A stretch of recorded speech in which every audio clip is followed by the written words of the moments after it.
तर जसं की फोटोकॉपी अँड रिव्होल्युशन स्टार्ट झालेलं आहे, तर आता फोटोकॉपीसाठी आपलं स्टार्ट झालेलं आहे फर्स्ट इयरसाठी आणि सेकंड इयरसाठी. तर मुलांच्या भरपूर साऱ्या कमेंट आल्या आणि त्यानंतर मला वाटली की आता हा व्हिडिओ बनवूनच टाकूया. तर भरपूर साऱ्या मुलांचं काय झालेलं आहे की सब्जेक्ट 3 किंवा 4 सिलेक्ट झालेले किंवा काही काहींचे 5 सिलेक्ट झाले असेल. तर त्यांना माहिती नसतं, ही नवीन प्रोसेस असते, भरपूर साऱ्या मुलांना माहिती नसतं.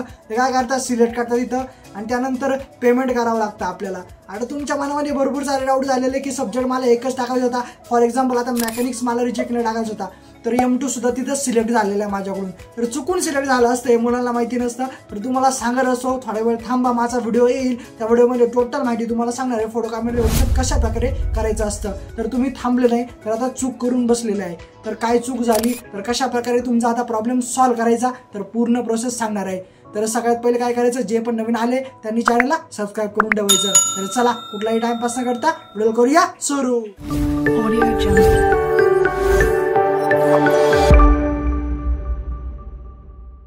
तुम्ही सगळ्यात पहिले काय चूक केलेली तुम्हाला सांगतो. तर आता इथे स्क्रीनवर आहे आणि टेन्शन घेऊ नका, सगळ्यात पहिले टेन्शन घेऊ नका. तुम्ही आता काय केलंय, तुम्हाला एक सब्जेक्ट टाकायचा होता पण चुकून 3 सब्जेक्ट सिलेक्ट झाले किंवा 2 सब्जेक्ट सिलेक्ट झाले, तर फालतूचं पेमेंट तुम्हाला करावं लागणार आहे SPPU ला. तर टेन्शन नका घेऊ, तुम्हाला काय पेमेंट वगैरे करावं नाही लागणार आहे. तर तुम्हाला पूर्ण प्रोसेस मी सांगणार आहे, तर नीट हा व्हिडिओ पूर्ण बघा. तर सगळ्यात पहिले तुम्ही काय केलं, फोटोकॉपी अँड रिव्होल्युशन इथं सिलेक्ट केलं आणि अप्लाय फॉर फोटोकॉपी केलेलं आहे. तर इथं प्लीज सिलेक्ट एक्झाम, तर इथं सिलेक्ट केलं. त्यानंतर कोर्स तुमचा काय असेल तो सिलेक्ट केला आणि त्यानंतर इथं अप्लायवरती क्लिक केलं आणि अप्लायवरती क्लिक केल्यानंतर इथं आपल्याला सब्जेक्ट आता सिलेक्ट करायचे असतात. कोणते सब्जेक्ट तुम्हाला फोटोकॉपी अँड रिव्होल्युशनला टाकायचे. तर फोटोकॉपीसाठी सगळ्यात पहिले इथं तुम्ही आता हा सब्जेक्ट सिलेक्ट केला आहे. समजा तुमचा इथं M2 समजून घ्या आणि खाली M1 असेल किंवा खाली मेकॅनिक्स असेल आपला. तर असे सब्जेक्ट तुम्ही इथं सिलेक्ट केले. तुम्ही आता 2 सब्जेक्ट सिलेक्ट केले, तुम्हाला टाकायचा होता मेकॅनिक्स आणि सिलेक्ट केला आहे M2 पण. तर 2 असे सब्जेक्ट सिलेक्ट केले तुम्ही आणि त्यानंतर इथं सबमिटवरती ऑप्शन क्लिक केलं आणि सबमिटवरती क्लिक केल्यानंतर इथं तुम्ही परमिशन इथं ग्रँटेड दिली आहे ऑल द प्रोव्हिजन कंटेंट. तर मी सगळं इथं रीड केलेलं आहे आणि इथं परमिशन देतो आहे. त्यानंतर इथं सबमिट ॲप्लिकेशनवर तुम्ही क्लिक केलं, पण त्याआधी तुम्ही इथं एडिट ऑप्शन बघू शकता. तर तुम्ही ह्या एडिट ऑप्शनवरती एडिट सुद्धा करू शकता. तुम्ही जर आता एडिट करायला गेले तर इथं एडिट केलं तर समजा इथं एडिट करू शकता. आता एकच सब्जेक्ट तुमचा सिलेक्ट करू शकतं, तर अशा प्रकारे तुम्ही इथं एडिट करू शकता. पण जर तुम्ही असे 2 सब्जेक्ट सिलेक्ट केले, त्यानंतर इथं सबमिट ऑप्शनवर क्लिक केलं आणि सबमिट ऑप्शनवरती क्लिक केल्यानंतर तुम्ही जर इथं सबमिट ॲप्लिकेशन केलं, जर असं सबमिट ॲप्लिकेशन केलं आणि तुमचं ॲप्लिकेशन जर सबमिट झालं असेल तर मात्र तुम्हाला आता पेमेंट करावंच लागणार आहे. जर तुम्ही इथं एवढंच प्रोसेस केली होती आणि इथं एडिट ऑप्शनवरती एडिट पण करू शकत होता, बट तुम्ही जर हे ॲप्लिकेशन सबमिट केलं असेल आणि सबमिट केल्यानंतर आता बघूया पुढं काय दिसतंय. तर सबमिट केल्यानंतर आता इथं लोडिंग होत आहे. SPPU युनिव्हर्सिटी अशीच आहे दादा. तर तुला पहिल्यापासून सांगत आलेलो आहे की व्हिडिओ पूर्ण बघत जा. कोणतं तरी तुझा फ्रेंड असेल त्याला विचारत चला, कारण भरपूर साऱ्या मुलांना माहिती नसतं फोटोकॉपी आणि रिव्होल्युशनला कशा प्रकारे अप्लाय करता. तर माझा पुढचा व्हिडिओ याच्यावर येणार आहे की फोटोकॉपीला कशा प्रकारे अप्लाय करायचं. तर दादा तुला आता काय करावं लागणार आहे ते तुला सांगतो. तर तू इथे सबमिट ऑप्शनवर क्लिक केलं, त्यानंतर इथं तुला काय दाखवते, please click on make payment button for further processing. म्हणजे तुला आता पेमेंट करावं लागणार आहे. तर इथं आता खाली बघू शकता, तर इथं काय दाखवतंय, पेंडिंग दाखवतंय. सगळ्यात पहिले मी एक सब्जेक्ट रिचेकिंगला टाकला, त्यानंतर 2 सब्जेक्ट टाकले रिचेकिंगला, फोटोकॉपीला. तर इथं आता बघू शकता, तर सब्जेक्ट इथं व्ह्यू सब्जेक्ट करून आपण सब्जेक्ट सुद्धा बघू शकतो. आणि इथं आता मेक पेमेंटचं ऑप्शन येते. तर आता याच्यानंतर तुम्ही जर चुकून तुमच्याकडून सब्जेक्ट सिलेक्ट झाले असेल तर तुम्ही ज्यावेळेस तिथं क्लिक करताय खाली, ज्यावेळेस तुम्ही फॉर्म फिलअप करताय, जर तो फॉर्म तुम्ही अप्लाय केला असेल तर तुम्हाला आता ते 2 पेमेंट करावंच लागणार आहे.